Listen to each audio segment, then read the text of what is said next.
निवृत्ती दातारे ज्ञानदेवा सार शोधवले. आदिनाथ कोण आहे? महादेव. आणि महादेव पार्वतीला सांगत असताना पार्वतीला थोडीशी अशी झोप आल्यासारखी झाली. निद्रेमध्ये ती मान झाली आणि निद्रेमध्ये पार्वती माता झाल्यानंतर शंकरांनी विचारलं काय कळलं, आणि काय कळलं तर मच्छिंद्रनाथांनी माशाच्या रूपात डोकं वर काढलं. म्हणजे महादेव मुख्य, आदिनाथ गुरु सकळ आणि मच्छिंद्र मीन म्हणजे मासा, माशाच्या रूपातला आपलं वीर्यकण जे बीजकण आहेत ना, अलंकापुरी पुण्यभूमी पवित्र. अलंकापुरी म्हणजे आईचं पोट उदर, आणि तिथे नांदतो ज्ञानराजा सुपात्र म्हणजे आपल्या बापाचं बीज 9 दिवस नांदलं का नाही. तो मीन म्हणजे माशाच्या मार्गातून आपण आलो, शुक्राणीच्या रूपातून आपण आलो. आणि मग बीजाला हातपाय फुटले. महाराज सांगतात आदिनाथ गुरु आणि मच्छिंद्र तयाचा. मच्छिंद्र आणि गोरक्ष आई ही गाई झाली, वक्षाला दूध फुटलं. अहो ताण्याच्या लागता झटेन त्याने अधिकचे पाना फुटे ज्ञानोबाई सांगतात. म्हणजे गाईला पानं फुटतं दूध जातं, तशी आई गाई झाली आणि मग तो गोरक्ष झाला. आणि गोरक्ष ही होती आरती ज्ञानराजा महाकाय प्रगट भुय्य बोले. 9 महिने 9 दिवस लपलं होता अंधारात, ते बाहेर प्रकाशात आलं. महाराज म्हणले तो कोण झाला? गहिनी म्हणजे गहिनी प्रासादे आणि पडला प्रकाश कुठं? महाराज म्हणजे झाडं झोपं दगड माती निवृत्तीची आहेत सगळी, निवृत्त उभे, त्याच्यावर तो जाऊन प्रकाश पडला. गहिनी प्रासादे निवृत्ती. आणि मग निवृत्तीत काय निर्माण झालं ते ज्ञानदेवा सार शोधवले. ज्ञान हे निवृत्तीमध्ये, म्हणून महाराज म्हणायचे तुमच्याजवळ निवृत्तीची काय तर झोप आहे मित्र आहे, कारण झोपल्यानंतर तुम्ही निवृत्त होता. विषय तो त्यांचा झाला नारायण. देहाची सुद्धा आठवण नाही, आई वडील भोग माया सगळ्यापासून दुरापासतंय का नाही, निवृत्त. पण निवृत्तीची झोप आहे महाराज म्हणतात. म्हणून ज्ञानदेवा सार शोधवले. मग हे प्राप्त केलं, मग हे आत्मसात केलं, आणि त्याचा प्रवाह ज्ञानोबांनी दिला. ज्ञानदेवा प्रमाण निवृत्ती देवी. निवृत्तीची देवी कोण आहे? झोप आहे, वनस्पती आहेत, झाडं झुडप आहेत, दगड माती, हे निवृत्त आहेत, हे निवृत्त आहे. मग आपल्याला दैवत कोणती आहेत? कानिकनाथ महाराज आपले दैव आहेत, दत्तगुरु आपले देव आहेत, भैरवनाथ ग्रामदेवता आपले देव आहेत, पांडुरंग आहे, दत्तगुरु आहेत, बरोबर आहे ना. ही सगळी आपली दैवत आहेत. पण सृष्टीला दैवत कोण मला सांगा? झाडा झुडपाचा देव कोण? कोंबड्या बकराचा देव कोण? तर ऐका, सृष्टीला माणसाशिवाय दुसरं दैवत नाही. सृष्टीचा देव माणूस आहे. कोंबड्या बकऱ्याला सुद्धा कळलं माणूस हाच आपला देव. त्यानं जीवन दिलं ना आपल्या हातात, आता काप तोड काही कर तूच आमचा देव. झाडा झुडपाने जीवन कुणासाठी? झाडा झुडपा आपल्यासाठी. सृष्टीचा देव माणूस आहे हे सृष्टीला कळालं. निसर्गाचा देव माणूस आहे, निसर्गाला कळालं. पण माणसाला अजून आपण देव आहे ते कळालं नाही. म्हणून महाराज गमतीने म्हणायचे हा मरेपर्यंत माझ्या वतायाला कळला नाही, म्हणून माणसांनी मेल्यावर त्याला महादेव केला. मसन वाट्यात त्याचा नावचा दगड पुजला आणि बेल आणि पंचामृताचा अभिषेक महादेवालाच करतात ना, त्याला महादेव केला. म्हणजे आता आत्मपूजा, आणि समोर सगळ्या वासना मांडल्या, लाडू भेळ चिवडा जे काय आवडत होतं ते सगळं समोर मांडलं. आणि म्हणजे मागा सरा म्हणजे का आल्या 2-3 झाडावर कोण? कावळे. मग मला सांगा, एवढा मोठा तुझा राजपक्षाचा अवतार, देवाचा अवतार आहे, पण तुझी परीक्षा कुठे गेली? तर कावळ्याच्या हातामध्ये. तुझी परीक्षा कोणाच्या हातामध्ये गेली? कावळ्याच्या हातामध्ये. म्हणून ज्ञानोबरायांना सुद्धा सांगावं लागलं, पहिलं तो के काऊ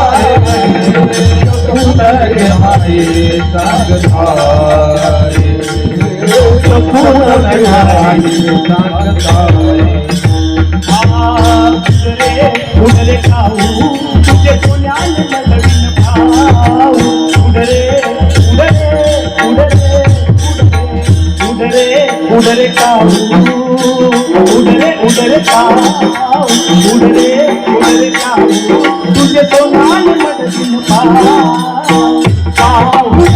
पंढरीराव पाहुणे पंढरीराव पाहुणे पंढरीराव चला कधी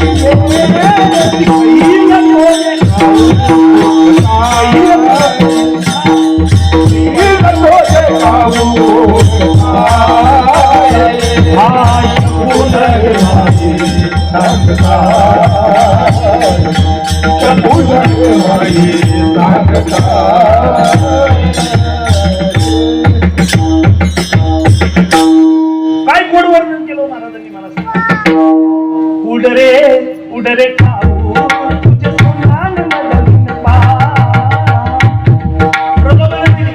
आई वडिलांचं देहांत प्रायश्चित्त झालं ना, असेल तिथं स्पर्श कर म्हणले. दही भाताची उंडी लावेल तुझ्या तोंडी. प्रलोभन दिली सगळी कावळ्याला. जसं आपल्याकडे कावळा नाही शिवला की प्रत्येक जण पाया पडायला जातो.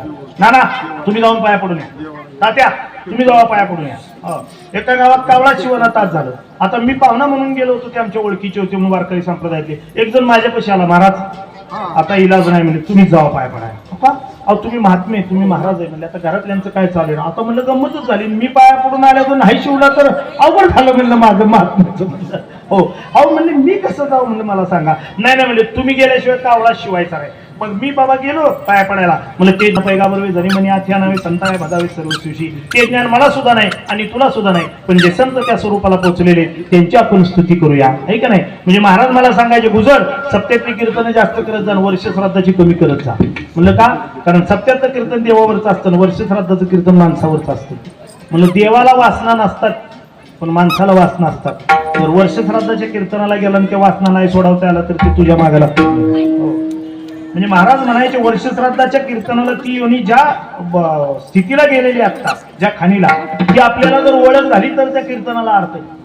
मग 50,000 दिले काय आणि 1,00,000 दिले काय त्याला त्याचीच ओळख नाही तर ते गेलेल्या योनीची ओळख तो कधी काढायचा माणसांना वाटतं वर्ष श्राद्धाला मोठे कीर्तन ठेवावं असं करावं तसं आणावं खरं कीर्तन कोणाला म्हणायचं मला खरं कीर्तन कशाला ऐका जे कीर्तन ऐकल्यानंतर बुवा ओळखीचे होतात कीर्तन ऐकलं लोकांनी म्हणजे काय बुवानी म्हणजे माणसं उलटी पालटीच केली पाहिजे वा आली भेटायला तांबे महाराजांकडे आबांकडे आली म्हणजे आबा रात्रीचे कीर्तन का पुढच्या वर्षाचा महिन्यात आपले काय असेल ते मानधन सांगा ते खरं कीर्तन नाही खरं कीर्तन कोणतं आहे जे कीर्तन ऐकल्यानंतर बुवा किंवा कीर्तनकार ओळखीचे होतात ते खरं कीर्तन नाही तर जे कीर्तन ऐकल्यानंतर देव ओळखीचा व्हायला लागतो ते खरं देवाचा बोध व्हायला लागतो मग ज्ञानोबरायांनी त्याचा पुरावा दिला आगा कुळांच्या चोकडपणाला निष्लागा वित्पत्तीचा वावगा सुसुका व्हावा का रूपवी सामाजा अतिरे पण एका कांदा एक भाव नाही माझा तरी पाल्ला आळते कणी विन सोपटे कंचे लागले गंधाटे काय करावं गोमटे वसन धरणा तरी सरोवर आटेले राणी दुःख्या दुःखी भेटले का बांध फुली फुलले झाड पैसे माझे भक्ती जळते जे आले पण आगा पृथ्वीवर पाषाण नसतील काय रसावणारा स्व सांगायचे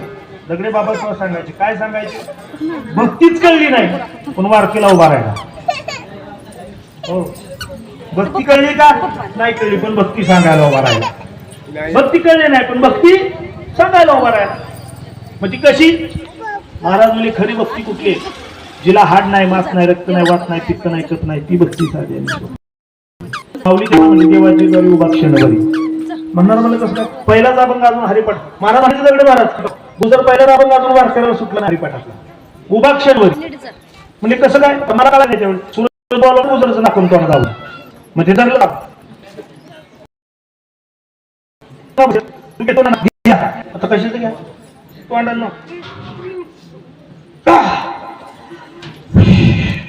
आता कळलं का माऊली क्षणभरी माऊली काय म्हणे देवाची ये बारी उभा देवी मुक्तीचा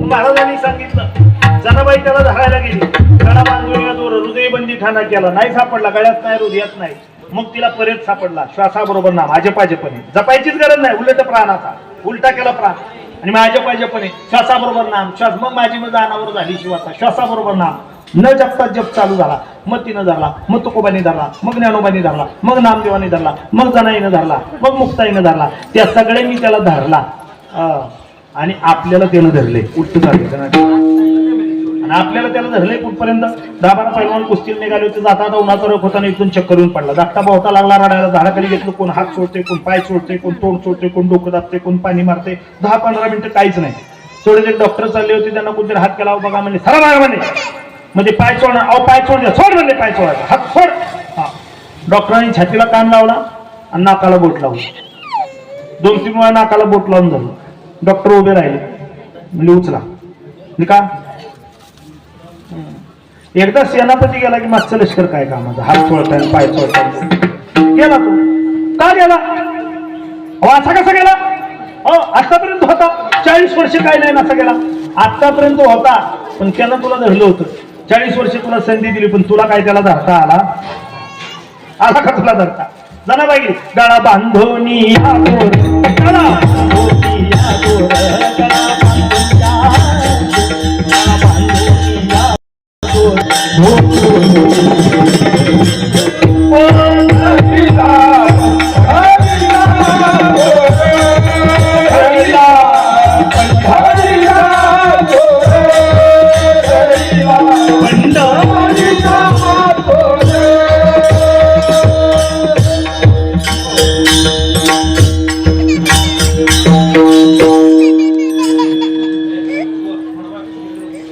भात उकळी जरा आता एकाचं वर्षाचं कीर्तना 12-10 झाल्यावरती मालक म्हणले थांबू नका म्हणले का फुलाला आमचे जावई याच्यात 2 म्हणजे ते राहिल्यात अजून बोललं आपण फुलं टाकून घेऊ नाही नाही म्हणजे ते आल्याशिवाय टाकायचे नाही म्हणजे का आजचा मांडवाचा खर्च त्यांनी केला एका जावयाने आणि दुसरे तुमचं मानधन देणार पाकिट त्यांच्याकडे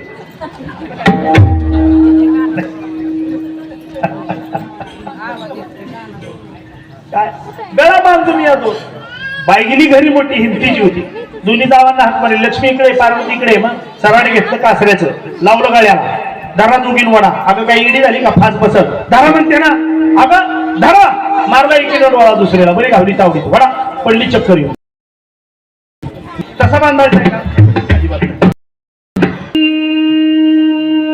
काना नाही मात्रा नाही वेलांटी नाही उकार नाही काहीच नाही त्याला धरायचं आहे श्वास पंढरीचा चोर म्हणजे मुखातला बोल म्हणजे ओंकार तिला वाटलं गाड्यात आला नाही मग खाली उतरली हृदय बनवली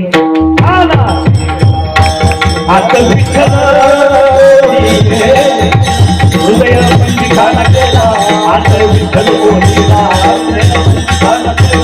आता विठ्ठल कोणीला ओ धरीला आता विठ्ठल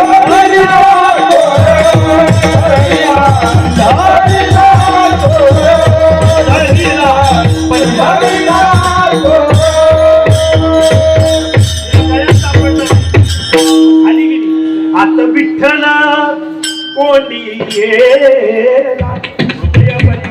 केला आता विठ्ठल कोणीला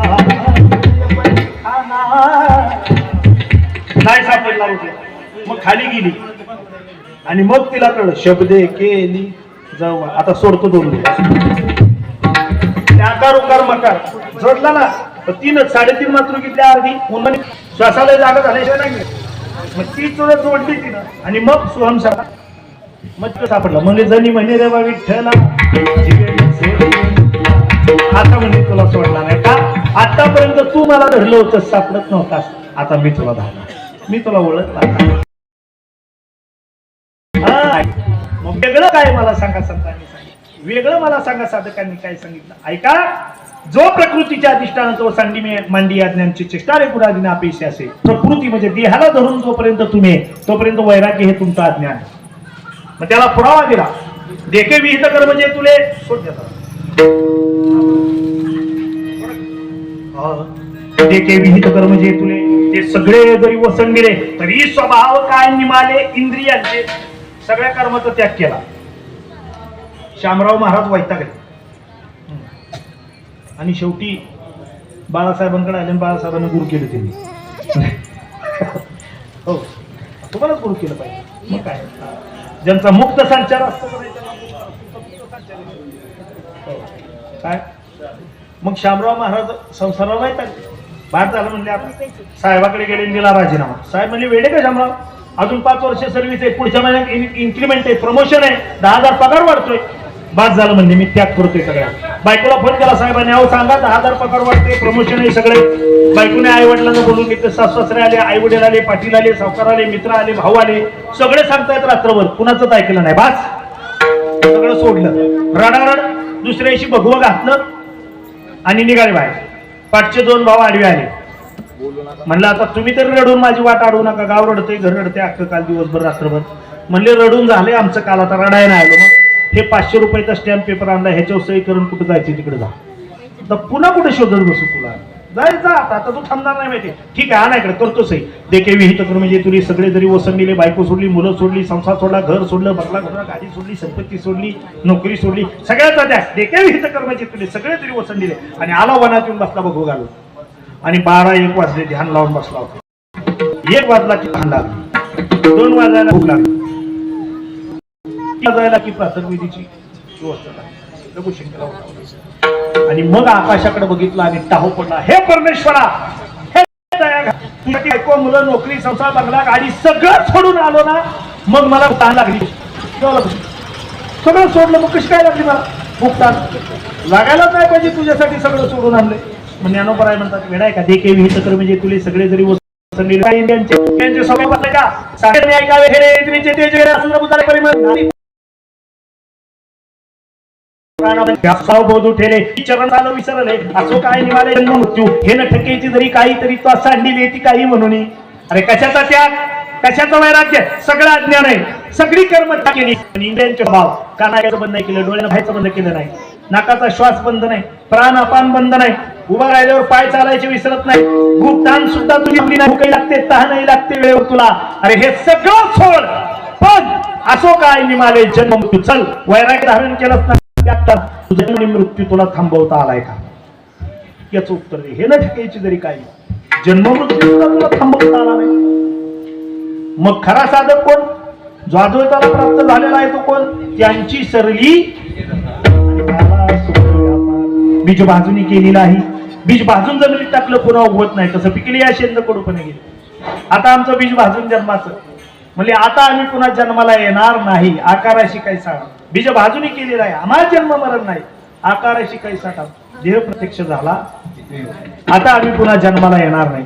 आम्ही जन्मही जिंकला आणि आम्ही मृत्यू सुद्धा जिंकला. मग आम्ही कोणत्या अवस्थेला?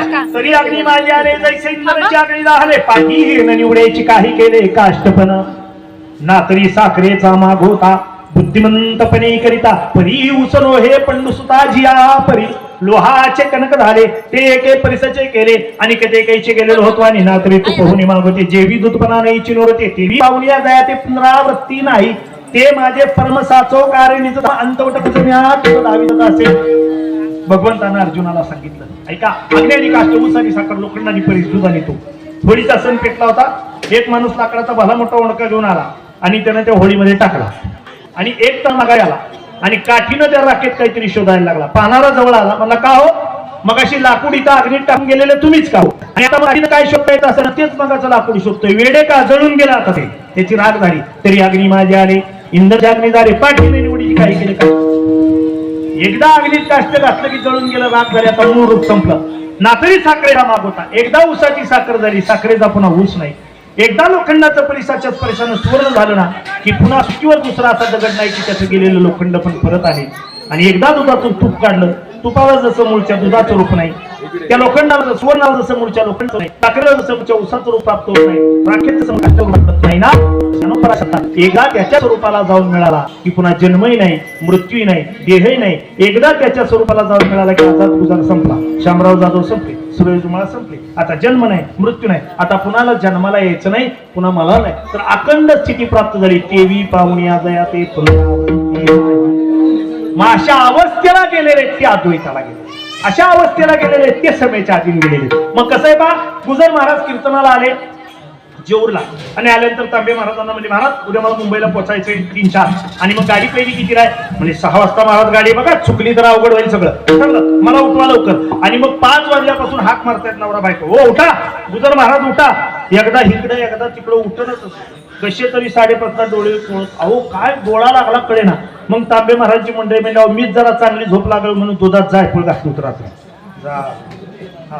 मग आता तसेच उठले महाराज, गाडी गेली तर पुन्हा गाडी नाही 4 तास, मग मुंबई राहिली तुमची, उठा उठा गाडी येईल टायमिंगला येते गाडी, उठा थांबा, अहो धोतर फेटा भरू द्यात त्याच्यात, तिकडे घालू काय कार्यक्रमाला, उपरने घेऊ द्या.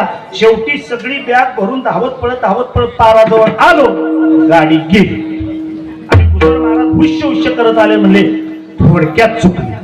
काय म्हणले? थोडक्यात चुकले. पारावर एक शहाणा मनुष्य बसला होता, तो जवळ आला, बुवांच्या पाया पडला. ओ रामकृष्णारी महाराज, एक विचारू का? म्हणले विचारा. रात्री कीर्तन केलं ते तुम्हीच का? ते हो म्हणला मीच. आणि आता गाडी थोडक्यात चुकली म्हणताय तेच का तुम्ही? हो मीच तोच मी. तुमचं काय म्हणणं आहे? नाही रात्री कीर्तन छान केलं पण आता अज्ञान प्रकट केलं का? ऐका ना बुवा, मी रोज पारावर बसतो, गाडीचं टायमिंग कधी चुकत नाही. म्हणजे ती तिच्या टायमिंग वर बरोबर गेली. तुम्ही म्हणला ना थोडक्यात चुकली, चुकीच आहे. ती बरोबर गेली, मग ती नाही चुकली, मग तुम्ही चुकला. वेळ तुमची चुकली बरं का. वेळ कुणाची चुकली? तुमची चुकली. हा मग खरा साधक कोण? प्राण ब्रह्मरंध्रात साठवून अगोदरच तयार आहे. गाडी यायची त्यावेळी येऊ द्या, मी तयार आहे. जी ही द्वंद्वाधिक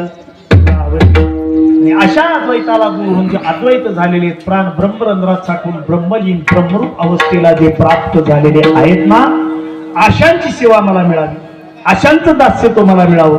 हे देवा, त्या समेच्या अधीन असणाऱ्या साधकांच्या सेवकपणाचं दास्य तो मला मिळवण्याकरता काय वर्म आहेत ती मला दाखव. ऐसे वर्म मज दावी नारायण, ऐसे वर्म मज दावी नारायण, ऐसे वर्म मज दावी नारायण, ऐसे वर्म मज दावी नारायण. अंतरीचा पद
राहोतवळी देवा राहोतवळी देवा आता आता पाया जाऊ देवाची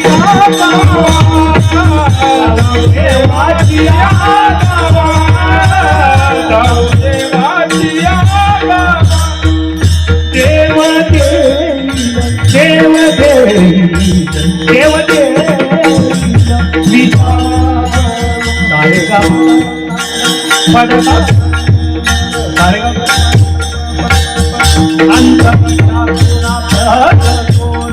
अंतरिका प्रगतोनी ऐसे वर्म दावी नारायण, ऐसे वर्म दावी नारायण.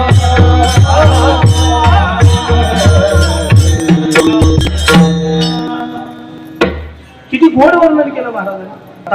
दावी नारायण अंतरीच्या बरोबर.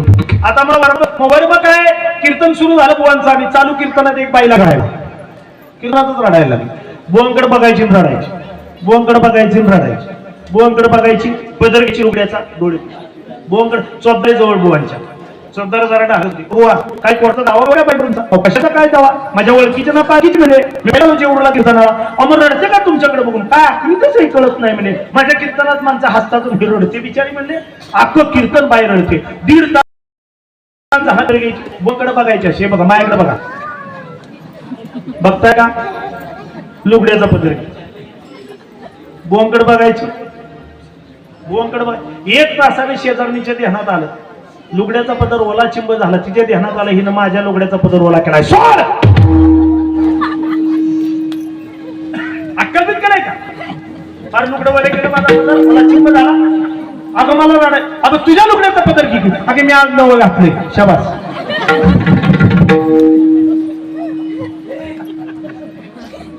हो नवं घातले. हो. आणि मग स्वतःच्या लुगड्याचा पदर. कीर्तन झाले की आधी पाया पडायला. पुन्हा बुवांकडे बघितलं, लागली रडायला. बुवा म्हणले बाई, ओ बाई, तुम्हाला माझं कीर्तन फार भावलं का? नाही बुवा तसं काय नाही. काय नाही, अख्खे कीर्तनच माझ्याकडे बघून रडताय म्हणले. बुवा तुमच्या कीर्तनाचा आणि माझ्या रडण्याचा संबंध नाही हा, पण तुमच्याकडे पाहण्याचा आणि माझ्या रडण्याचा संबंध. हे कसं काय?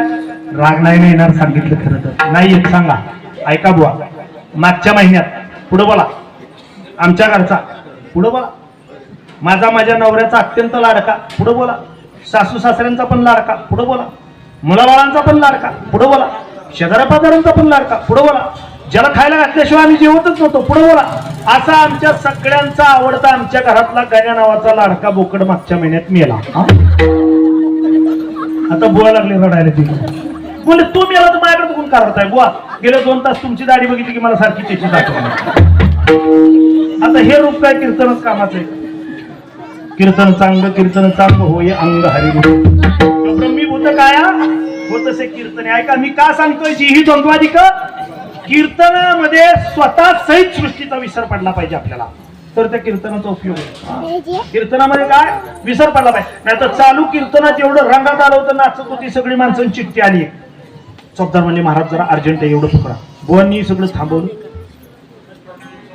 म्हणले सकाराम पंत बुवा कुठं असतील त्यांनी ताबडतोब घरी यावं, फार मोठा घोटाळा झालेला आहे. आपली बायको दुर्पा. आता बुवा नाही वाटलं कोण गेलं असेल त्याशिवाय थांबा रे थांबा म्हणले टाळतरी पक्कोदल थांबा. हा सकाराम पंत कोण आहे? सकाराम पंत उभे राहिले. दुर्पा तुमची कोण आहे? म्हणजे बायको आहे. जा घरी लगेच बोलवले घोटा. ते माघारी वळलं तर दुर्पा इकडून उठली. हाय हाय मी इथंच बसा. एवढा रंग आला होता कीर्तनाला. रंगाचा भंग तुम्ही का केला बरं मला? बाई म्हणली अहो बुवा 3 दिवस झालं ओढून आणती कीर्तनाला मधनच जाते, हिथंच आहे का उलातले तुझं बघायचं होतं म्हणून छोटी चिठ्ठी दिली तुम्हाला, दिसतच नसते मला, काय करायचं तसं एक मनुष्य अगदी शेवटच्या स्थितीला दवाखान्यात त्याला ऍडमिट केलं आणि दवाखान्याच्या डीन होते मॅडम. शेवटची घटका असल्यामुळे मेन मॅडम त्या ठिकाणी आल्या आणि आल्यानंतर त्यांना तपासलं. तर त्यांनी बायकोला 3 मुलं होती, मुलगी होती, त्या सगळ्यांना बोलवलं. शेवटचं 2-4 मिनिटं बोलून घ्या, आता फार वेळ त्यांच्याकडे राहिलेला नाहीये. आणि मी ती बायको रडती, मुलं रडतायत, सगळे रडतायत. आणि मग तो मरता मरता म्हणला लक्ष्मी रडू नकोस, आयुष्यभर तुझे जे नवीन 100 फ्लॅट आहेत ते तुला घे. तशी त्या डॉक्टरला चक्कर आली. म्हणली मी एवढी वर्ष हॉस्पिटल चालवून 1-2 फ्लॅटचं भाडं हप्ते भरते म्हणली आणि 100 फ्लॅट या माणसांनी केवढा मोठा माणूस दवाखान्यात ऍडमिट आहे म्हणले आपल्या. हो पुन्हा त्यानं थोरल्याला सांगितलं बाबा रे तू आपले ठाण्याचे जुने 50 फ्लॅट तुझ्याकडे घे. हा धाकट्याला बोलावलं, ऐक ना वाशीतले आपले 90 फ्लॅट तुला घे. आणि मुलीला सांगितलं तू लग्न होऊन गेलेलीस पण इथं वाशीत तू राहतेस तर एक नवीन मुंबईमध्ये 80 फ्लॅट तुला घे. त्या डॉक्टरीला चक्कर आली, नसनं पाणी मारलं तोंडावर. अहो म्हणले एवढ्यातल्या एवढ्यात 300-400 फ्लॅट वाटले माणसानं आणि तो मेल्यानंतर बायकोन पोरं छाती बडवायला लागले. आयुष्यभर जगला, काहीच केलं नाही, काहीच आमच्यासाठी केलं नाही, गरीबासारखाच मेला दरिद्री. ती डॉक्टर म्हणली थांबा रडू नका बसा, माझ्या समोर 400 फ्लॅट वाटले मरताना तुम्हाला काहीच केलं नाही म्हणता. हो बाई तुम्हाला माहित नाही त्याचं वर्म काय, तुम्ही चुकीचा विचार करताय काय. हा आमचा नवरा गेले 40 ते 50 वर्ष अख्ख्या मुंबईमध्ये पेपर वाटायचं काम करतो. वाशीच्या 100 फ्लॅटचं काम हिला दिलेले, जुने ठाण्याचे 100 फ्लॅट माझ्याकडे पेपर वाटायचं काम दिले, इकडचे 90 नवीन मुलीला दिलेले. चुकलिया वर्म फेरापडे तुका म्हणे वर्म नेहमी म्हणजे याला कशापासून बाजूला, वर्मापासून बाजूला गेला ना. वर्म चुकला की सगळंच करा. मला असे वर्म माझा दाविणार आहे. नवीन सून घरात आली लग्न होऊन आणि मग सासूना सांगितलं सुनबाई ए सुनबाई म्हणजे काय संक्रांतीचा सण आहे मी मंदिरात जाते, मग परातीत पुरण ठेवलंय तेवढं वाटशील का? वाटते नक्की का? एवढं कळत नाही का आत्याबाई? इंग्रजी शिकले नवीन शिकले म्हणून काय ना जाऊ तुम्ही.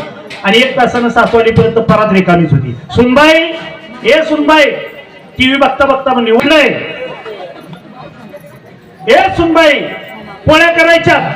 अहो वाटलंय ऐ सुनबाई अगं पुरणाच्या पण अहो वाटलंय तर अगं पुराण वाटलंय मग कुठे म्हणजे काय वाटलं. एवढाच सासरा या माझ्या पाहुण्यातली करा ऐकली नाही ते ह्यो बोळ करून आणलाय. पुराण वाटायचं पोळ्या करायच्या या मा म्हणजे नमस्कार. अगं पुराण वाटलं मग कुठे म्हणजे काय वाटलं. तेवढाच नवरा आला. आई म्हणली ये माझ्या वंशाचा दिवस. बायकोला विचार पुरण कुठे म्हणजे पोळ्या करायच्या. तो गेला आगे काय मग तो आला ना आईला म्हणला आई गा ऐक की जरा ऐक काय. तिनं वाटलं हो वाटलं पण तिनं पाट्यावर वरुट्यानं नाही वाटलं. मग तिला वाटलं वाटायचं मग खाली बायकांना जाऊन वाटलं. म्हणजे अर्थ एकच आहे का दोन्हीचा का वेगळा आहे? हो अर्थ एकच आहे पण चुकलं काय? वर्मापासून बाजूला गेला ना तुम्ही. वर्म चुकलं तर उपयोग काय मला सांगा. तसं ज्ञानोबा नाही सांगतात अगा कुणांच्या चोकडपणाला गादी जाते जयेश लागा वित्पत्तीचा वावगा सोसुकावा का रूप एका माझा तरी पण एका कांदा एक भाव नाही माझा तरी पाल रूपाने नटला संपत्ती नटला पण कीर्तनात जर भावच प्रकट झाला नाही तर त्याचं कीर्तन पालला आहे व्यर्थ आहे म्हणतात. कसं कणीने सोपटे कंच लागेल घंटाटे काय करावं गोमटे वसन कर सोपट कणीस पूर्वी यायचं ज्याला ज्वारीचा एकही कण नसायचा धान्याचा पण दिसताना भरगच्च दिसायचं. ज्ञानोबराय सांगतात धान्याच्या एकाही कणाशिवाय ज्वारीच्या एकाही कणाशिवाय भरगच्च दिसणारं कणीस जशी कुटुंबाची भूक भागवण्यास व्यर्थ तसं आत्मप्रचितीशिवाय केलेलं कीर्तन व्यर्थ.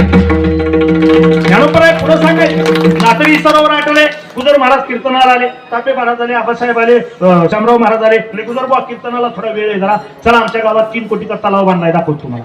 नेलं तलाव बघायला इतका सुंदर तलाव बांधला तर किती वर्ष बांधून झाली 3 वर्ष झाली बांधून. मग पाणी महाराज म्हणले ते बांधल्यापासूनच नाही त्या बांधल्यापासूनच नाही हो मग उपयोग काय तलाव बांधून मला सांगा. विनोद संपला पण दृष्टांताचा सिद्धांत काय नातरी सरोवर आठवले ज्ञानोबराय सांगतात पाण्याच्या एकाही थेंबाशिवाय करोड रुपये खर्च करून बांधलेला तलाव जसा नगरजनांची तहान भागवण्यास व्यर्थ तसा आत्मप्रचितीशिवाय व्यक्त केलेलं कीर्तन व्यर्थ. राणी दुःखी या दुःखी भेटले गुजर महाराजांना बायकोनं घरातून बाहेर काढलं. हा म्हणले बाहेर बाचके बिचके बॅगा बाहेर टाकल्या करा कीर्तन बसले करा जाऊ. गुजर महाराजांना दुःख झालं एवढं सगळं केलं संसारासाठी मला बाहेर काढलं आणि मग दुःखाने विवल झाली मनात विषय व्यक्त करत बसले विलाप व्यक्त करत बसले. इतकं दुःख झालं होतं अंतकरणाला इतकं दुःख झालं होतं काय तुम्हाला सांगावं. आणि तेवढ्यात लांबून त्यांना सुरेश गुरुबंधू माझ्या जातीची मजा भेटू कोणी आनंद झाला वा वा सुरेश बुवा दिसतात वाटतं. दुःख कधी हलकं होतं माणसाचं दुसऱ्याला सांगितल्यावर आणि त्याच्या गळ्यात पडून रडल्यावर. गुजरबुवा म्हणले आता सुरेश बुवा आले की 10 मोकलून त्यांच्या गळ्यात पडून रडावं आणि सगळं दुःख त्यांना सांगून हलकं करावं. पण जो सुरेश बुवा जवळ येतात दिसते ती छाती बडवत रडतच आले मोठ्या मोठ्या. आता कुणी कुणाचं दुःख हलकं करायचं. अहो काय झालं बुवा गुजर बाबा की मला बायकोनं घर बाहेर काढलं आता जमलं मलाही बायकोनं आता कुणी कुणा दुःख हलकं करायचं. ऐका ज्ञानोबराय सांगतात राणी दुःखी दुःखी भेटले वनामध्ये एका दुःखी मनुष्याला भेटलेला दुसरा दुःखी मनुष्य जसं दोघांचंही दुःख हलकं करण्यास व्यर्थ तसं आत्मप्रचितीशिवाय व्यक्त झालेलं कीर्तन व्यर्थ. कारण एकदा सुरेश बुवांना आम्ही मटाव महाराजांनी 8, 10, 15 दिवस आम्हाला थांबवलं हे उत्सव ते उत्सव इकडे आणि मग सोनक्यातनं जाताना सुरेश बुवांना सोडताना बुवा मला महाराज तुम्ही जरा घरी चला आमच्या म्हणजे का जरा 2 मिनिटं चहा घेऊन जा नको नको अवचा आता मला काय माहिती यांचं गणित अवघडे घरातलं ते 15 दिवस नाही पेरण्याचा काळ नाही चला की ऐका तर चला म्हणलं चला चहा चांगला करायला दुधाचा करून देतो. मी खाटावर बसलो की त्यांची मंडळी आली तर बुवांना म्हणली ते झेंडा का म्हणून इथं ठेवला होता ते पण घेऊन जायचं होतं. मग मला कळलं मला का चहाला बोलावं होती बरं का. हा आणि मग मी माझं काम नारद मुनीची गादी आमची गाडी लावायचं काम आमचं. मी म्हणलं महाराज यांना 7-8 दिवसापासून माझ्या घरी काम आहे शेतातली जा तरी हे जायना झालं. मग काय आगण 2 संगत बरं का त्याच्या पिता पिता माझी पुरेवर झाली निघता निघता नको झालं.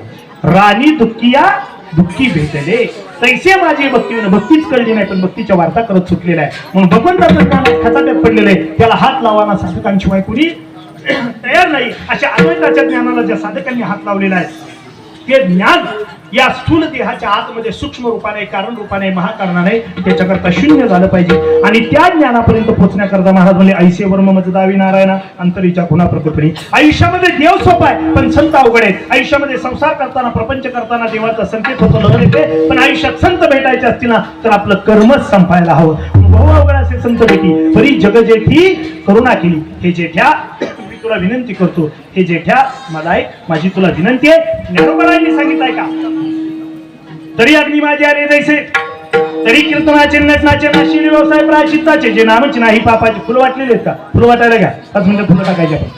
तरी कीर्तनाचे नटनाचे नाशिले व्यवसाय प्रायश्चित्ताचे जे नामच नाही पापाचे ऐसे केले यमदमा अवकळा दिली तीर्थे ठायावरून उठविली यमलोकीची खुंटली राहती आगावे यम म्हणे काय यमावे दमू म्हणे कवनाते दमावे तीर्थे म्हणती काय खावे तो शोकदास नाही ऐसे माझे नाम वशी नाही शिकरती विश्वाची दुःखे अवघे जगाची महासुखे तुमदुमी इथं भरले काही एका दिनी वैकुंठची जावे ते तीही वैकुंठची केले आगावे ऐसे नाम गोष गौरवे धवलरे विश्व ते पहाटे विन पावित अमृतेविन जीवित आणि योगे हे विन दावित कैवल्य डोळा तेजे सूर्य तैसे सोजवळ परी वास्तवे केदाळ आणि चंद्र संपूर्ण एखाद्या वेळे हे सदापुरते मेघ उदार परिवसरे म्हणून उपमेसी नपरे हे निशंकपणे संपाकरे पंचानन. ज्ञानोबरायांनी सांगितलं ऐका संतांचं महत्व सांगितलं ऐसेनी माझे नाम गोषे नाहीशी करते. अरे तुमचं दुःख काय जगाचं दुःख नाहीस करण्याची ताकद संतांनी हरिनामात तयार केली भजनात तयार केली कीर्तनात तयार केली. कोणी एखादा तपानं वैकुंठाला काही एखादीने वैकुंठाचे पण संतांनी कीर्तन भजनानं जगालाच वैकुंठ करून टाकलं. ते पहाटे विन पावित पाठीशिवाय प्रकाश नाही पण पाठीशिवाय आत्मज्ञानाचा प्रकाश माझ्या संतांनी दाखवला.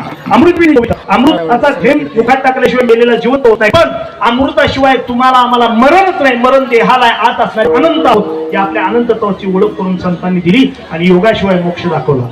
मग म्हणजे संतांना सूर्याची उपमा द्यावी का? ते चालते ज्ञानाचे बिंब तयांच्या वेळते सुखाचे कुंभ माणूस पण ते भांब लौकिक बाबू. सूर्य जसा जगातला अंधार दूर करून जगाला प्रकाशित करतो, तसे संत आपल्या जीवनातला अज्ञान दूर करून आत्मज्ञानानं आपल्याला प्रकाशित करतात. बरोबर ना? मग तेजे सूर्य तैसे सोज्वळ, सूर्याची उपमा द्यावी का? ज्ञानोबरांनी सूर्याची उपमा फोडली का? असं कधी झालं तुम्हाला? तुम्ही एखादा मुद्दा कीर्तनात सांगितला आणि दुसऱ्या दिवशी तुमचाच मुद्दा तुम्ही फोडला, असं कधी होतं का? आपल्या मुद्द्यावर आपण काय असतो? ठाम असतो ना. खोटं बोललं तरी ठाम, हो बरोबर आहे, खरं बोललं तरी ठाम. पण ज्ञानोबरा एका बाजूला म्हणतात संत ज्ञान सूर्य, सूर्याचे सूर्य जगातला अंधार दूर करतो, तसे आपल्या अज्ञानाचा अंधार दूर करणारे संत आहेत. पण तीच सूर्याची उपमा ज्ञानोबांनीच फोडली एका उपमा. तेजे सूर्य तैसे सोज्वळ हो, संत सूर्यासारखे तेजस्वी ओजस्वी निर्मल आहेत, सूर्यासारखे अंधार दूर करून जगाला प्रकाशित करणारे माझे संत आहेत. पण असताना एक किडार, सूर्याच्या ठिकाणी एक किडार आहे, दोष आहे. तो एकदा उगवला प्रकाशात आला की पुन्हा मावळतो, अंधारात जातो. माझे संत कधीच अंधारात जात नाहीत, ते प्रकाश आहेत. सूर्याची उपमा कमी आहे. मग चंद्राची उपमा द्यावी का? चंद्रासारखे शीतल आहेत आणि औषधी आहेत, दवा धुवा सोडतात संत. गुणदोष या तिने विचार काय म्हणजे नाही, चंद्रासारखे संत आहेत पण चंद्राच्या ठिकाणी सुद्धा दोष आहे. चंद्र संपूर्ण एखादे ज्ञानोबराय सांगतात का पौर्णिमे आधी चंद्र सावळीच नाही, फरी ती दिवशी बेटी पाय पूर्ण तया. चंद्र हा महिन्यातून एकदा पौर्णिमेला पूर्ण आहे, बाकी दिवस अपूर्ण आहेत. माझे संत कधीच अपूर्ण नाहीत, ते सदैव पूर्ण. चंद्राची उपमा कमी. मेघाची उपमा द्यावी का? मेघ बरसला की अवदारे धन धान्य फळ फुलं सगळ्या जगाचं कल्याण करतो. मेघासारखे अवदारेवान संत आहेत ना, जगाच्या कल्याणा संतांची म्हणजे मेघाची उपमा सुद्धा कमी आहेत. मेघासारखे अवदारेवान आहेत, पण मेघ उदार परिवसरे एकदा बरसला की तो रिता होतो, मोकळा होतो. माझे संत कधी मोकळे होत नाही, संत उदार उदार भरल्या तुका म्हणे पोते दिवे नोहे भरले रीते. माझ्या संतांना उपमा कोणती द्यावी? नामा म्हणे उपमा काय द्यावी? माझ्या विठोबाच्या आलाबाला घ्यावी. सुखा लागी कधी शीतळ मिळ तरी तू पंढरीशी जाई. महाराज काय उपमा द्यायची मला सांगा? महाराज म्हणले निशंकपणे संपाकडे पंचानन पंख असलेल्या दयाळू सिंहाप्रमाणे माझे संत आहेत. मग बहु वगळा असे संत वेठी परी जग जेठी, मी तुला जेठ्या काय करतो विनंती करतो की अद्वैताला प्राप्त झाले, समेच्या अधीन गेले, समाधीस्थ संजीवन स्वरूपाला प्राप्त झालेले संत आहेत ना, त्यांच्या खुणा मला प्रकट करून दाखव, त्यांचं सेवक मला प्राप्त करून दे. आणि हे ज्यावेळी मला मिळेल, हे ज्यावेळी मला प्राप्त होईल, त्यावेळी मी आणि माझ्याची माईक वृत्ती मी काय करीन टाकून पार.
आताचा काळ मोठा बिकट आहे. तुम्ही अशा भ्रमात राहू नका, तिकडे मिसाईल पडतायत म्हणजे आपल्या डोक्यावर पडणार नाही. एकदा विमान सुटलं म्हणजे कुठे एखाद्या देशाबरोबर युद्ध पुकारलं, ते पुण्यातून मुंबईतच येईल असं नाही, तुमच्याकडे सुद्धा आलेलं तुम्हाला कळणार नाही. पूर्वीच्या काळी युद्ध तलवारीनं समोरासमोर असायचं. आता अमेरिकेतनं जर रॉकेट सुटलं तर त्याचा पल्ला 10-20 हजार किलोमीटरचा आहे. कळलं का तुम्हाला? आणि टार्गेट जर केलं त्यांनी, बाळासाहेब सांगळेंना, हे आपलं काय तुमचं नाव काय, लोणंदकर, बाळासाहेब लोणंदकरांनाच उडवायचंय, तर बरोबर त्याच्या डोक्यावरून पडणार. विचार करा, राज्याचे उपमुख्यमंत्री विमान अपघातात गेले ना, एका देशाचा पंतप्रधान 55 अधिकारी आणि गृहमंत्र्यांसहित गेला इराणचा. काय राहिला मृत्यूचा सोपा. तुम्ही भ्रमात राहूच नका, अजिबात राहू नका भ्रमात. म्हणजे येणारा काळ अवघड आहे, त्यामुळे सगळ्यांनी सावध राहणं गरजेचं आहे. बरं, सावध हरीच्या जागरणा किंवा आता तरी पुढे हाची उपदेश न करून अशा आयुष्याचं सकळांचे पायी माझे दंड. आता तरी होय जागा तुका म्हणे पुढे. मग जागा कसं होणार तुम्ही. मुंबईमध्ये काम करणारे लोक न जातात आणि लोकल ट्रेन उशिरा आली किती उशिरायचे. साहेब वैतागला आणि साहेबांना मस्तक केलं. म्हणले इथून पुढे जो उशिरा येईल त्यांना आपलं नाव लिहायचं, उशिरा यायचं कारण लिहायचं. ठरलं. दुसऱ्या दिवशी आझाद महाराज गुजर उशिरा आले, त्यांनी नाव लिहिलं आझाद महाराज गुजर. उशिरा येण्याचे कारण लोकल ट्रेन उशिरा आली, त्यांनी लिहिलं लोकल उशिरा आली त्यामुळे उशीर झाला. त्याच्यानंतर शामराव जाधव आले, शामराव महाराज जाधव, त्यांनी वरचं गुजर महाराजांचं वाचलं लोकल उशीर आली. त्यांचं पण कारण तेच होतं. आता ते म्हणजे कशाला 3 शब्द खर्च करा अक्षर, त्यांनी लिहिलं वरील प्रमाणे. हो, सुरेश महाराज तुम्हाला, सुरेश महाराज तुम्हाला, त्यांचंही कारण लोकल उशिरा आलं. वरचं वाचलं लोकल उशिरा, खाली लिहिलं होतं वरील, त्यांनी वरील प्रमाणे लिहिलं. प्रत्येकाने याचं नाव टाकायचं, वरचं वाचायचं लोकल उशिरा, सगळ्यांनी वरील प्रमाणे वरील प्रमाणे. काय काय जणांनी 2 टिंब द्यायला सुरुवात केली. खाली आपण करतो 2 टिंब वरील प्रमाणे. हा, असं महिनाभर चालू होतं. गुजर महाराजांची बायको बाळंतपणाला गेली होती, त्यामुळे गुजर महाराजांनी सुट्टी घेतली 4 दिवस. आणि सुट्टी घेतल्यानंतर बायको बाळंत झाली, तिला जुळं झालं. आणि मग त्या दिवशी म्हणले डॉक्टरांना आज तरी मला ऑफिसला जाऊ दे, 4 दिवस माझी सुट्टी पडली, बिल भरा जा. गडबडीने बिल भरत उशीर झाला ऑफिसपर्यंत जायला. पहिले उशीर येणारे तेच ठरले. मग त्यांनी नाव लिहिलं आझाद महाराज गुजर. उशीर येण्याचे कारण बायको बाळंत झाली, जुळे झाले. सुरेश महाराज तुम्हाला आले तर रोजची वाचायची सवय होती, वरचाली तू लोकल उशीर आली, कशाला याचे कारण त्यांनी लिहिलं वरील प्रमाणे. शामराव महाराज वरील प्रमाणे, बाळासाहेब महाराज आले वरील प्रमाणे, तांबे महाराज आले वरील प्रमाणे, किरण महाराज वरील. 9 जणांनी लिहिलं वरील प्रमाणे. साहेबांनी मस्त वाचलं वरचं उशीर येण्याचे कारण बायको बाळंत झाली, जुळे झाले. 9 जणांनी लिहिलं वरील प्रमाणे. सगळ्यांना आत बोलवून घेतलं. नाही ऐका जरा, एक वेळ एकाच दिवशी सगळ्यांच्या बायका बाळंत होतील हा सुद्धा योगायोग मी मान्य केलं, पण एकाच दिवशी सगळ्याला जुळं कसं काय होईल म्हणजे हा सांगायचे पहा. गुजरात कीर्तन लोकांनी विचार झालं का कीर्तन बाजाला कुठं होतं, जेवढलं होतं वा काय सांगितलं. तुका म्हणे अजून काय, नामा म्हणे अजून काय, निळा म्हणे अजून काय, जणी म्हणे. ऐकणारा म्हणला हे त्यांनी म्हणलं, तू काय म्हणला, मी कुठं काय म्हणलो, ते म्हणले तेच मी म्हणलो. म्हणजे तुका म्हणे नामा म्हणे.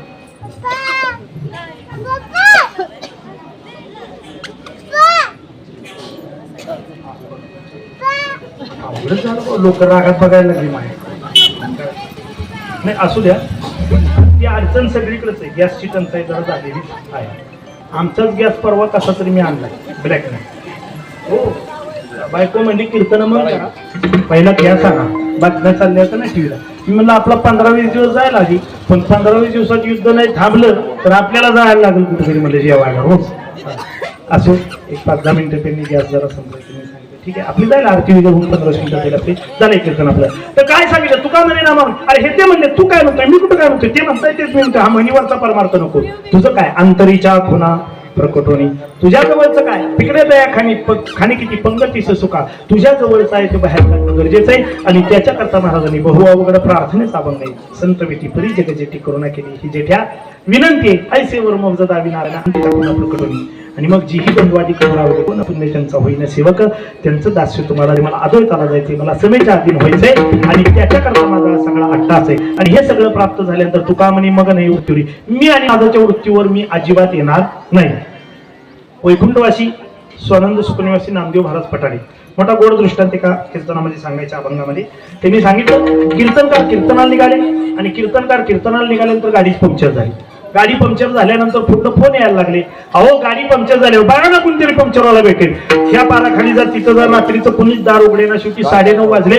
संयोजकांनी सांगितलं गुजर बुवा आता आम्ही वक्ता उभा केलाय, तुम्ही तिथनच माघारी जा. आता अडचण झाली गुजर बुवांची. आता गाडी पंक्चर असल्यामुळे पुढच्या गावात जातात नाही, त्यांनी वक्ता उभा केला आणि पंक्चरवाला नाही मिळाला नाही, त्यामुळे मागं आपल्याही घरी जाता येईना. मधल्यामध्येच अडकून पडले, मधल्यामध्येच अडकले. गाव तर सोनक्यातच अडकले. आता एकादशी होती, 10 वाजून गेली. पारावर 4-2 मंडळी बसली होती. तिथे गेले, का हो तुमच्या गावात कोणी वारकरी राहतात? म्हणजे का हो, नाही मी कीर्तनाला चाललो होतो, गाडी पंक्चर झाली. आता पुढेही जाता येत नाही, मागेही जाता येत नाही, वक्ता उभा केला त्यांनी, गाडी पंक्चर असल्यामुळे घरी जाता येत नाही. मग आज एकादशी, पुणे वारकऱ्याचं घर दाखवा, खूप भूक लागली हो, निदान त्याच्या घरात मला खिचडी तरी जरा खायला मिळेल म्हणून मला एखाद्या वारकऱ्याचं घर दाखवा. मग ते म्हणले काळजी करू नका, इथून असं पुढे जा. मग इथे एक आमच्या गावचे कीर्तनकार राहतात आणि ते वारकरीत, काय नाव त्यांचं म्हणले अनिल महाराज टिळक. वा कीर्तनकार आहेत, माळकरी आहेत, हो छान सत्संग करतात, सगळं करतात, घरची सुबत्ता चांगली. रोज एकतरी वारकरी त्यांच्या घरी जेवायला असतो.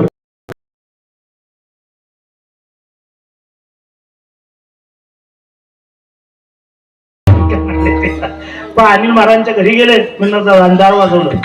अनिल महाराज आहेत का? आणि आत्मा आवाज आला, कोण आहे? आता बुजुर्ग म्हणजे काय बेरडाचं घर दाखवलं काय म्हणजे वारकरीच म्हणजे दाड दिशे दार उघडलं आणि अनिल महाराज दारात आले. हा बोला म्हणजे रामकृष्ण हरी.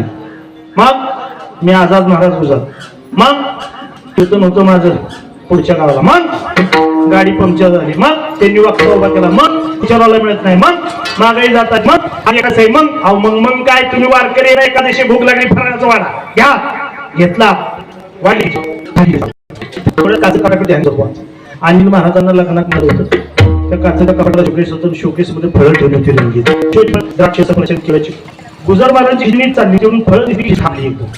आणि मग गुजर महाराज जेव्हा अनिल महाराज काय जरा मला सगळं वाढा की काय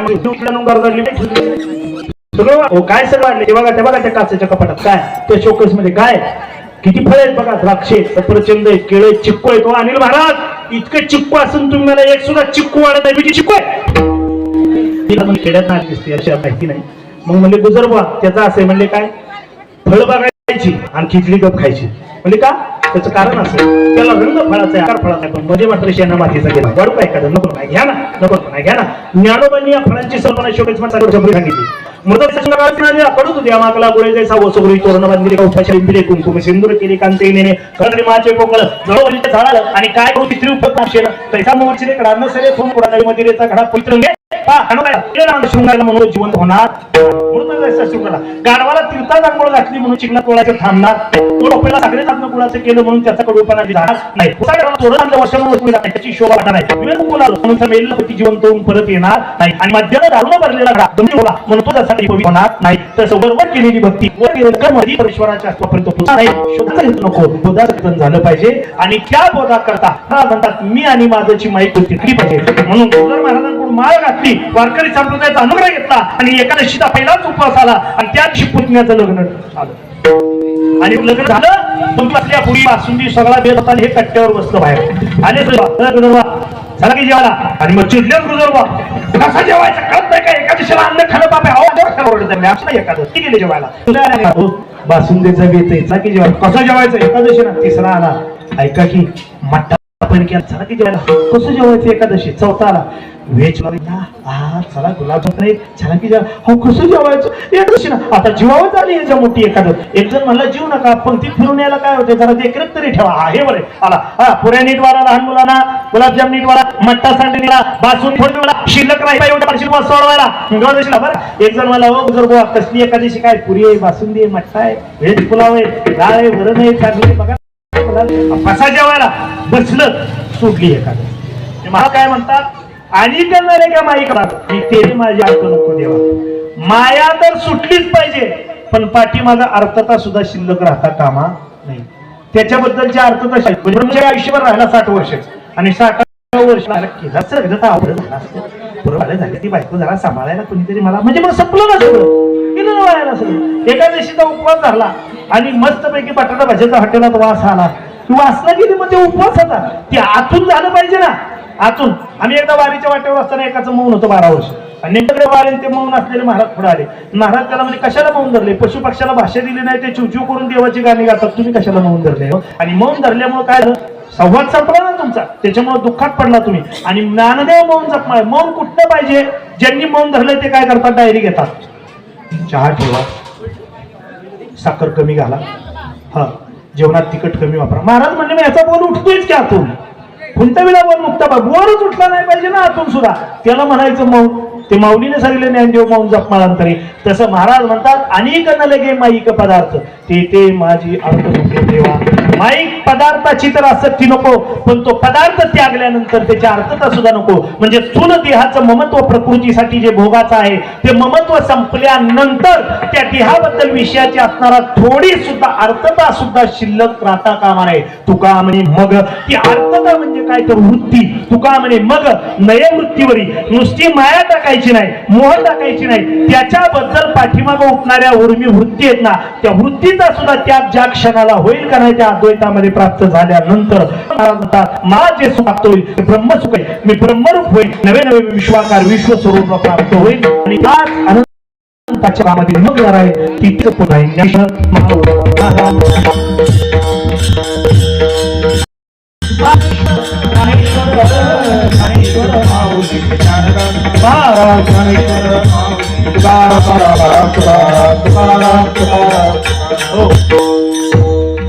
सोनपुरीचे उठली दोन मध्ये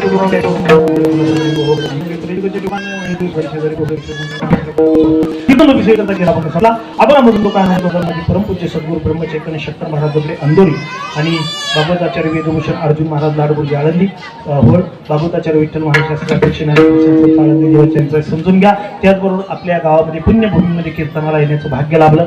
परमपूज्य सद्गुरू ब्रह्मचैतन्य शंकरजी महाराज रसाळ यांच्या पावनभूमीमध्ये मला या ठिकाणी येणं, परमपूज्य रसाळ महाराजांच्या कृपा आशीर्वादानं सुरू असणारा हा पारायण सोहळा उत्सव, अखंड हा उत्सव पहिला चौथा होता. मला आठवतं ह्या कट्ट्यावर आम्ही कीर्तन केलं होतं मागे एक 10-12 वर्षापूर्वी. त्या ठिकाणी महाराज आले होते, त्यावेळी महाराज त्या ठिकाणी कीर्तनात होते, तेच मला घेऊन आले थोडक्यात. आणि अजन्म या ठिकाणी पिढ्यानपिढ्या चालू असलेला उत्सवाचं मंदिर झालेले. रंगपंचमीला मडी या ठिकाणी नाथांचा समाधी उत्सव पार पडलेला आणि त्यानंतर आल्यानंतर या ठिकाणी जाधव परिवार, त्याचबरोबर कामिनाथ भक्त मंडळ आणि संपूर्ण ग्रामस्थ मंडळींचं गिरिरसा संप्रदाय मंडळ सर्वांच्या संयुक्त विद्यमानं हा सोहळा या ठिकाणी पार पडत असतो आणि या सोहळ्याचा साक्षीदार होण्याचं भाग्य मला लाभलेलं आहे. म्हणून या ठिकाणी झालेली सेवा आदरणीय ब्रह्मचैतन्य शंकर महाराज रसाळ आणि ब्रह्मचैतन्य शंकर महाराज यांच्या चरणावर कानिकनाथांच्या चरणावर समर्पित केल्या. कीर्तनाला उपस्थित असणारे संत सज्जन सर्व ताळकरी वाळकरी माळकरी महाराजांचे चिरंजीव आदरणीय गुरुवारी आभा या ठिकाणी स्वतः कीर्तनाला उभे. माझ्या दाढी झाली मोठी, इकडं तुम्ही पुढं आमचे राजेवाडीचे महाराज बसलेले आणि मध्ये मी नेमकं गावलेले आणि माझ्या जोडीला बाळासाहेबांना दिले तुम्ही, त्यामुळे आणखी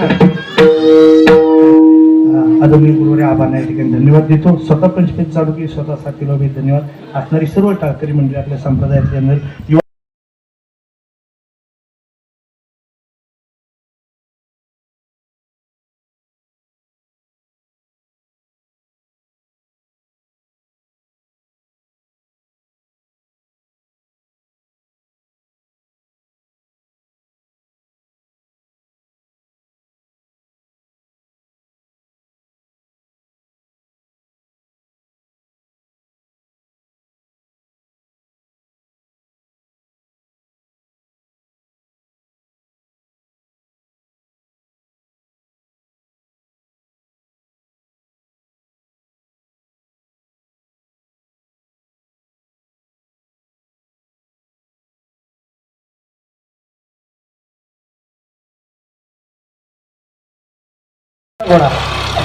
त्या ठिकाणी त्याला खूप वैशिष्ट्य आणि ऐका, महाराणी येसूबाईंनी ज्यावेळी नवस केला होता की शाहू महाराजांची सुटका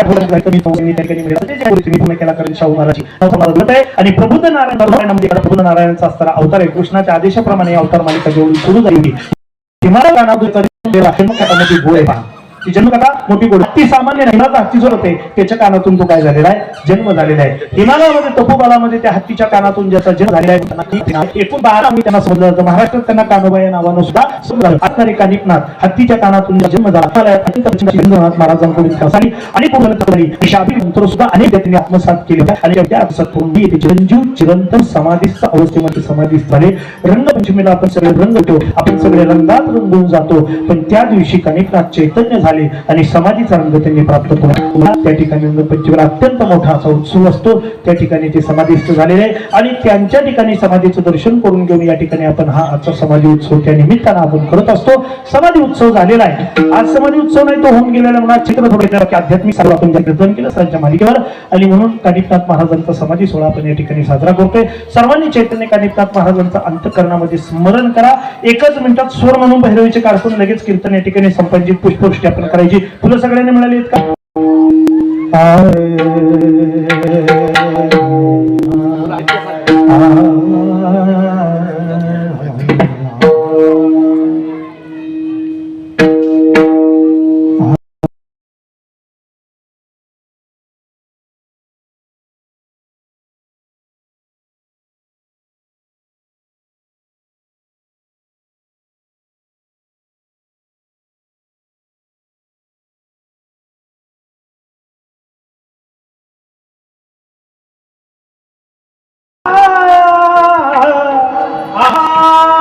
तुका म्हणे माझा नाही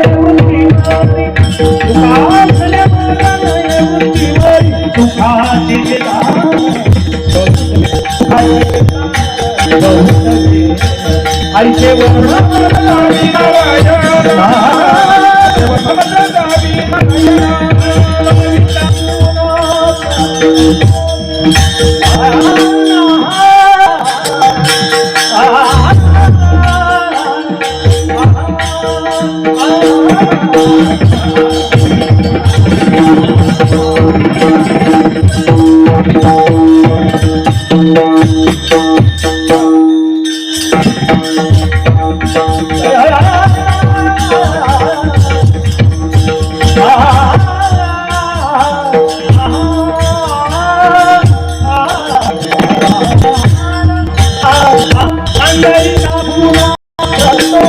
आणि